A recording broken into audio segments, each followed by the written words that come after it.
It's the start of hour number 3 here on Sportstalk. Welcome back, everybody. Steve Kaplowitz with you as we get ready for the busy weekend. A lot of great stories that we've been following in the sports world, and one of the big ones, the UTEP men's basketball recruiting class. A lot of the final rankings are in. Matter of fact, one very prominent online source had UTEP's ranking in the top 15, number 12 in the top 60 recruiting classes for the class of 2015. On our Village Inn hotline, where all of our guests always join us right now, is Clark Francis. He's the founder of the Hoop Scoop, which you can check out online at hoopscooponline.com for basketball recruiting. And Clark joins us on the phones right now. Hey, good to have you back in El Paso. I've had you over the years as UTEP has been pretty ranked high in past seasons, but Clark, I don't ever recall you giving UTEP a top 15 ranking like this time around.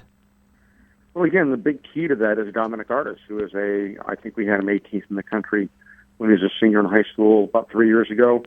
And, he should have been McDonald's in terms of being McDonald's All-American. I voted for him, didn't quite make it, but, really the type of player, a point guard who can come in and run the show, make people better, and has excellent good speed and quickness, and really, I think is a great player, the type of guy who, you can build a program around, and he'll be there for a couple of years, and I think that's huge. You know as well as we do here in El Paso that UTEP has really kind of lacked a point guard since Julian Stone, which is a guy that played his senior year when Tim Floyd took over the program 5 years ago at UTEP. Since then, they've put different people in the spot, but they've never really had anybody that could be considered a pure point guard. I've heard Artis is somebody that was so good on that Oregon team his first year, he didn't have to try to score 20 a game to win, and he took them deep into the NCAA tournament that year with a loaded Oregon Ducks club. And I think they went to the Final 16, but he also played, if I'm not mistaken, on the Oakland Soldiers and when he was in high school and the club team ball and did very well there. And again, it really came down to Oregon and UCLA. So if you're, and there are probably a couple of other schools that were in the hunt in the end, but those are the two schools I remember prominently. And if you're getting a player who considered those two schools who's the caliber that he is, I think that's a major coup. And again, the reason he transferred from Oregon, obviously had some off-the-court issues, but, as far as knowing the kid when he was younger, he was always a terrific kid. And everything I, found out about him just backed that up. So, sometimes strange things happen, but I think, I just think you got to steal. Let's put it that way. And the truth is, Clark, and you probably can attest to this, that if Dominic Artis doesn't have any trouble whatsoever, he's not even thinking about coming to UTEP out of high school because kids like this just usually go to a high major. Right. They go to, like we said, UCLA, Oregon, someplace else in the Pac-10. And again, sometimes you have to, take a kid who is give him a second chance. I mean, basically that's what's happening. But also you've got another player, Lee Moore, who's one of the more highly touted junior college players in the country from Wallace State Junior College, a 6'4" guard. And then you have Paul Thomas, a player that I liked when he was young, 6'8", from Houston, Texas. And he was always just had a lot of talent, but I'm not sure the lights ever clicked on. Not a tough, hard-nosed competitor, but that has big upside, has a lot of talent. And then they have a kid from England who I've never seen, but apparently he's a pretty good player. And then a couple of other high school players that give you some size. So I think that's a really good recruiting class. You mentioned something interesting about Paul Thomas. You liked him when he was younger, but those last couple of years in high school, maybe he didn't develop into the kind of player you thought he would. Sometimes when guys fly under the radar or don't always live up to that potential the junior or senior year, it's up to the college to try to develop that. And for Tim Floyd and his coaching staff, if they're able to get the most out of Paul Thomas, you probably are looking at a major impact college player. Yeah, and again, so often it's whether the light clicks on, and I'm not sure you teach toughness, but sometimes guys mature and they get it that way. And Tim Floyd does a lot with individual instruction and work with players. So, if anybody's going to get that opportunity to really blossom, UTEP's a good place for that to happen. And Tim Floyd's a phenomenal coach and a really good recruiter. And again, I think at that level, Conference USA is really a perfect place where he can take a program to a higher level, and we'll see what happens. Clark Francis with us right now on our Village Inn hotline as we're talking college basketball recruiting with the founder of hoopscooponline.com.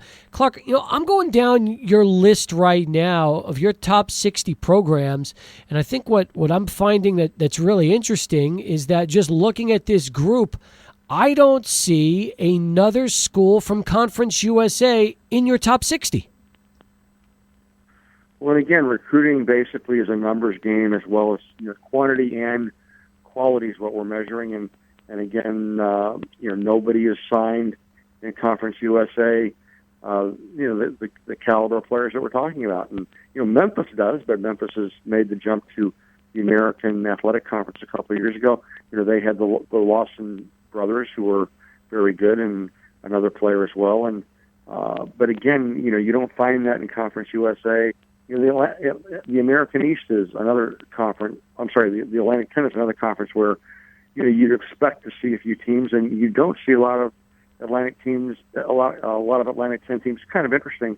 I think that half of the top 20 schools on the list are in the SEC and the Pac-10, and it really is kind of a who's who among the elite conferences in college basketball in terms of who make the top 20 or 30. So if you're a school that is in a lesser conference, not one of the BCS conferences, but, and again, the Mountain West, the Conference USA, the Atlantic 10, and you have a top-level recruiting class, that's a precursor to bigger and better things to come, assuming that those players make it into school and they're eligible and players don't get hurt and they continue to develop.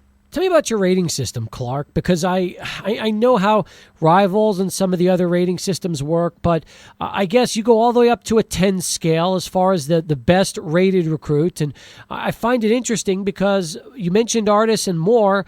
Out of junior college, they were both given 8s, which is a pretty high ranking when you consider that there are a lot of top programs that might bring in a recruit that has that tops out at a 6, like Washington did this year. So talk a little bit about how you rate players. If you're a top 5 player, you get 10 points. If you're a superstar, if you're unbelievable, and I don't give many 12s, but there are a few players have been known to get those. LeBron James, that caliber player, Dwight Howard. But normally 10's the highest I give, and I don't give junior college players higher than about an 8 normally. There might have been 1 or 2 over the course of years. But if you're a top 5 player in the country, you get 10 points. If you're a top 10 player, you get 9 points. If you're in the next range, 11 to 40, you get 8 points, and so on down. 41 to 70, you get 6 points. 71 to 100, you get 4 points. If you're in the top 300 and not the top 100, you get 3 points. If you're 301 to 1,000, you get 2 points. If you're not in the top 1,000, you get 1 point. Then we factor in the equivalent of prep school players and junior college players, and don't always see those players. I see prep school players quite a bit, and then there are guys that you see like Dominic Artis, who didn't play last year, who how good they were at one point in their career, and with normal development, normal progression.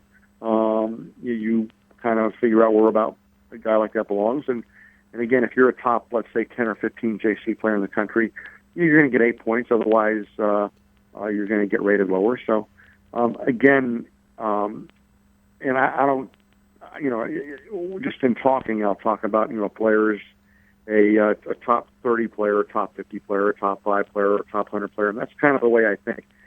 All the stuff about, he's a high major or a mid-major, really mid-major. You can be in the mid-major range from any place about 150 to 1,000, or the guy's a 5-star player, a 4-star player. I don't know what really all that means. I know I got a pretty good idea where you are if you're a top 100 player, and kind of interesting to give you an idea of how long we've been doing this and how actually good we are at this.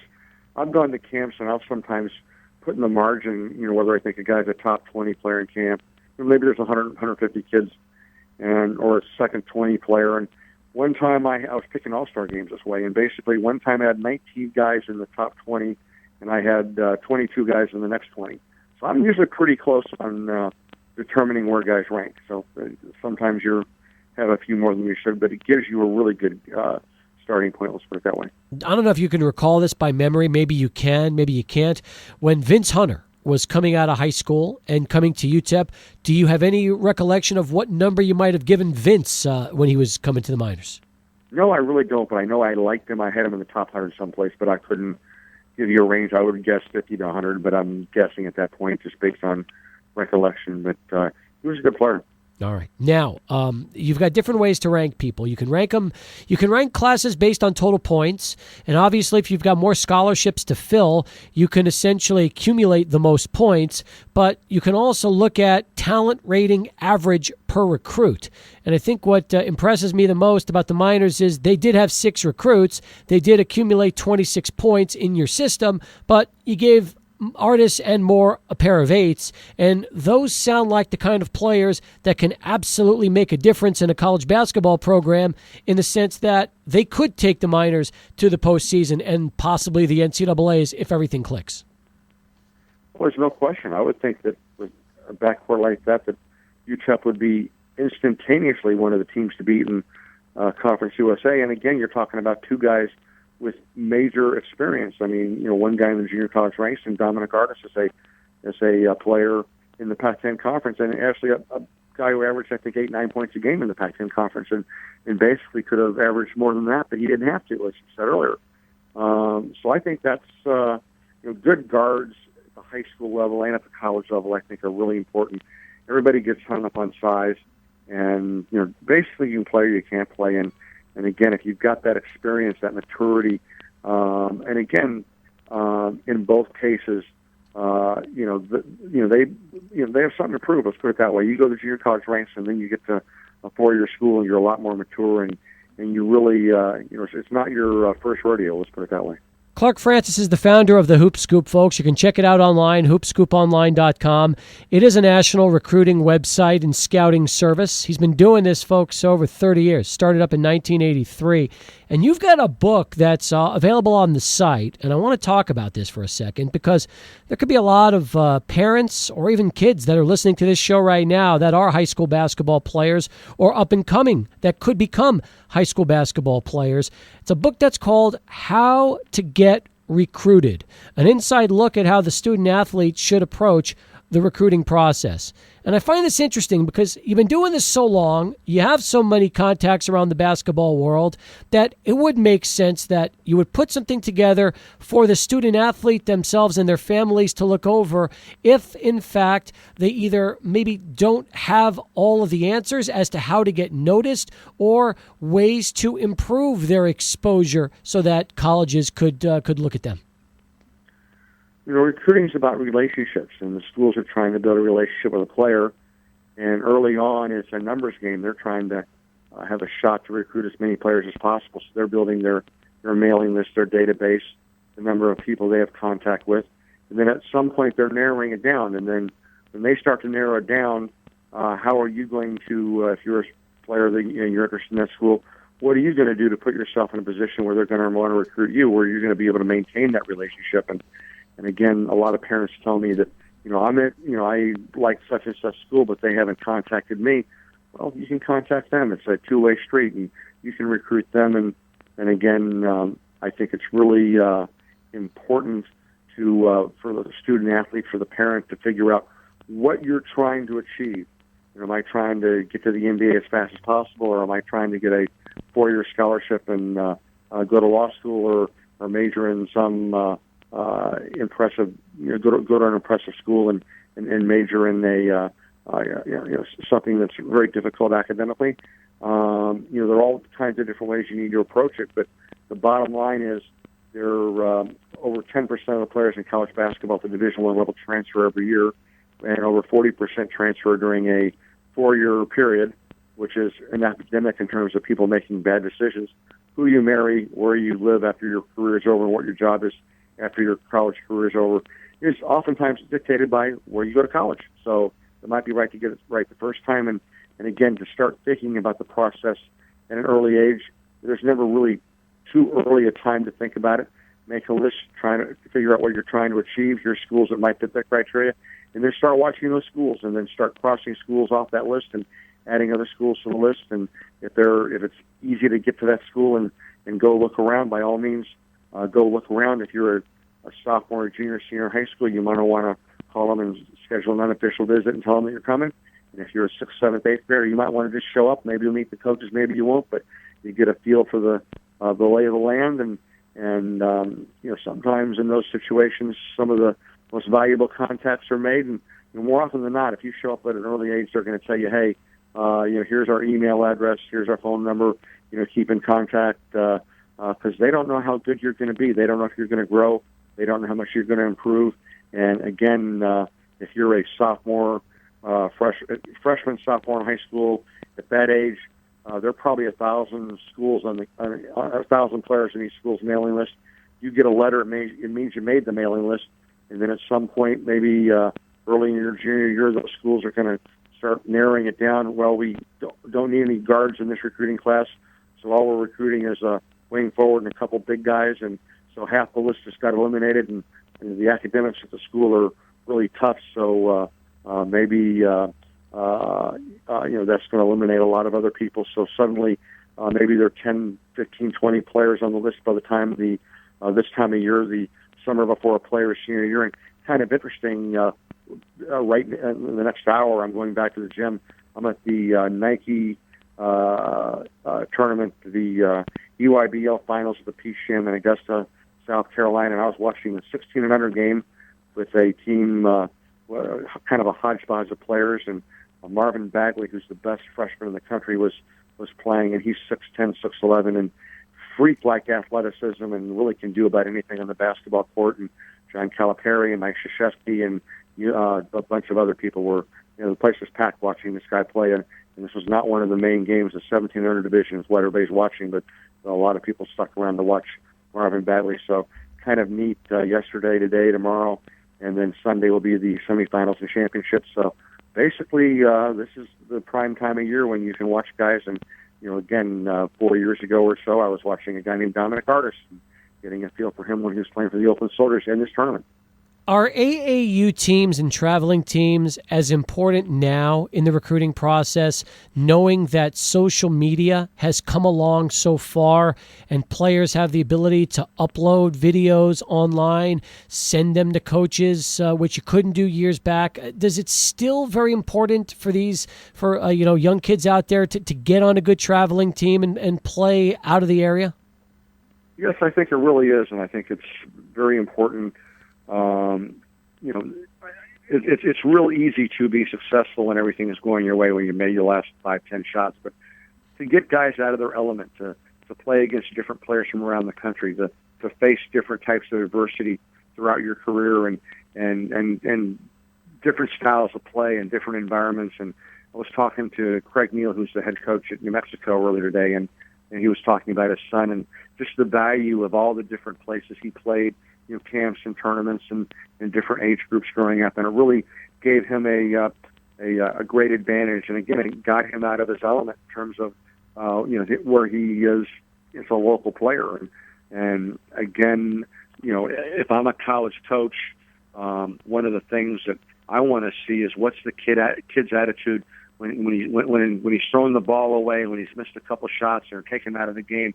Is they tell people doing film, I want to see that too. I want to see what's the guy's attitude, if he's pouting, if he's just stoic and shakes it all off, and they want to know everything about a kid, because again, their jobs are going to be dependent on making good decisions, and if a guy comes in and turns out to be a bust and ends up with a police blotter and flunks out of school, or a combination of all those things, then at some point a coach can get fired. And again, if he makes the right decisions, wins a couple games in the NCAA tournament, suddenly a lot of bigger schools come calling, and you move up the ladder, and suddenly people are paying you a lot more money. So it's amateur athletics to some extent, but you have to also realize that it's a big business. There's a lot of money at stake, and to some extent that's good, and in other ways that's bad. College basketball doesn't have the charm, it doesn't have the camaraderie that it maybe did 20, 30 years ago, which is a tragedy. And again, at the same time, it has tremendous appeal in terms of entertainment and sports, and And in a lot of ways, college basketball is one of the best sports going, if not the best sport going, because it's 3 weeks. It's the NCAA tournament is a do or die situation, and everybody watches it. You want to learn more? You can check it out online. Hoopscooponline.com with Clark Francis, who's been joining us here in our final hour of the show. The name of the book, How to Get Recruited, an inside look at how the student-athlete should approach the recruiting process. Very informative, lots of good stuff. It is a subscription-based site. You can check it out as a fan and get yourself a copy of the book as well. Clark, really appreciate the time. Again, thanks for giving us the lowdown on the Miners, college basketball, the recruiting process. Look forward to having you back on the show down the road. Enjoyed it. Thank you very much. From Clark Francis, right back to your telephone calls. 880-5763. That's our telephone number if you want to get in here in our final hour of the program. Sports Talk continues right after Sports Center. Next, 600 ESPN El Paso.